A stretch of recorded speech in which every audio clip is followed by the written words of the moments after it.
We're going to talk about data storage, and in particular databases on web servers.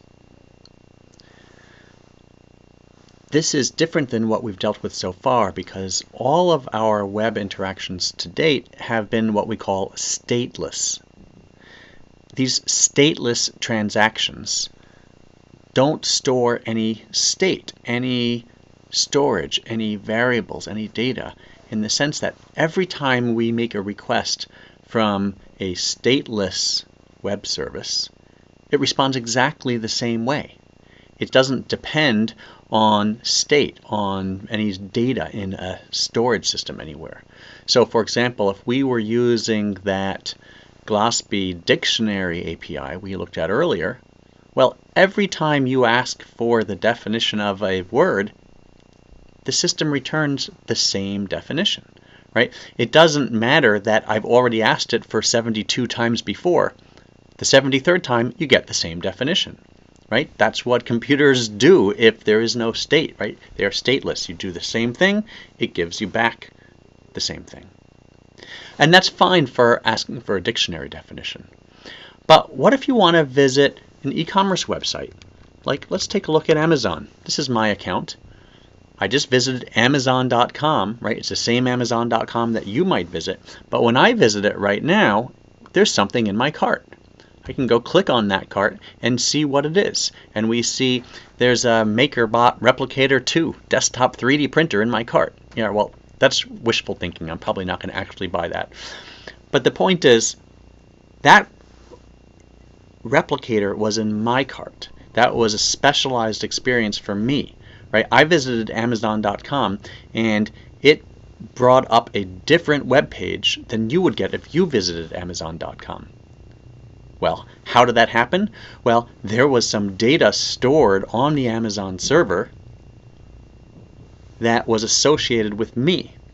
Well, how did it know it was me? Well, because my web browser had some other mechanism to tell Amazon.com who I was, right? And we're not going to even worry about how that happens yet. But the key thing is, once Amazon knew that it was me that was requesting it, instead of giving me the default web page, it gave me a customized web page with, for example, the name of my account and how many items are in my cart. And then when I went on to click on that, we get a custom experience. And of course, this happens in much more than e-commerce and in many kinds of things, right? We might have various web pages that make recommendations. If you visit a newspaper, you might get a list of recommended articles based on the previous articles you've read. If you visit your bank, well, hopefully you're going to get your bank account and not someone else's bank account. If you play a game, you might get the high score, your high score, right? And it might know who your friends are, and even offer to play you, set up a game between you and a friend of yours. And just like when we talked about Glossby, there is some state that remembers how often your IP address has made dictionary requests.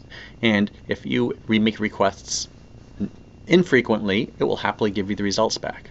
But if you give lots and lots of requests, then it might decide that that exceeds its limit and stop giving you responses. So even that dictionary, it turns out, is not completely stateless. It did keep some state. It remembered how many times you were making requests. So this is all just general motivation to explain why it is clearly important to have a mechanism so that a web server can store some information between requests. So you might make a request one day and then another day come back and you do something else, and that data that was stored the first day will still be there. And not only that, it needs to be able to take that data that is stored and associate it with an individual user. And more generally, it needs to be able to store lots of data, and you need to be able to write a program that can pull out that data and make decisions about which data to use in creating your web responses.